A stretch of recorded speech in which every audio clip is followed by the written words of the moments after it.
अस्सलाम वालेकुम। Daily jobs update में हम आज फिर से हाज़िर है। कराची की जॉब्स है, बल्कि पूरे सिंध की जॉब्स है। मेज़ान बैंक को सैकड़ों की तादाद में लोगों की ज़रूरत है। तफसील में जाने से पहले अगर आप चैनल पर नए हैं और जॉब की तलाश में हैं तो चैनल को भी सब्सक्राइब कर लें ताकि हमारे जॉब्स इंफॉर्मेशन आपको रोज़ाना के हिसाब से मिलते रहें। Information technology fresh graduates मेज़ान bank को चाहिए जिनका HEC रिकॉग्नाइज्ड यूनिवर्सिटी और कॉलेज, ठीक है। एज लिमिट 27, इससे कम हो कोई बात नहीं, ज़्यादा नहीं होना चाहिए। 14 यूनिट से इनको पहले ट्रेनिंग दी जाएगी और फिर उसके बाद प्लेस्ड किए जाएंगे।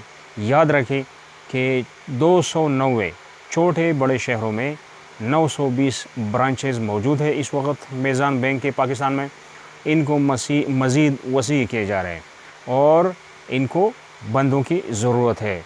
तो अप्लाई करने का जो तरीका है, इनका अपना लिंक है, वो लिंक आपको दूंगा। उस लिंक में आप जाइए, वहाँ से आपको मज़ीद अगर आपने कुछ मालूमात हासिल करना है वो भी मिल जाएंगे और वहाँ से आप एप्लीकेशन डाउनलोड करके अप्लाई करें।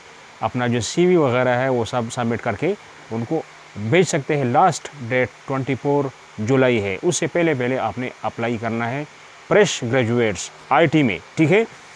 नोट कर ले इनका जो लिंक है www.mezanbank.com कैरियर्स लेटेस्ट बाय 24 जुलाई 2022। तो ये इनका जो करेक्ट लोकेशन है वो आपको बता दिया, जो एड्रेस है, और इसी को आप ऐड करके आपको जो मैं आपको मालूमात दे रहा हूँ ये आपके सामने आ जाएंगे। तो ये थी आज की हमारी कराची की अपडेट। नेक्स्ट अपडेट के लिए खुदा हाफिज़।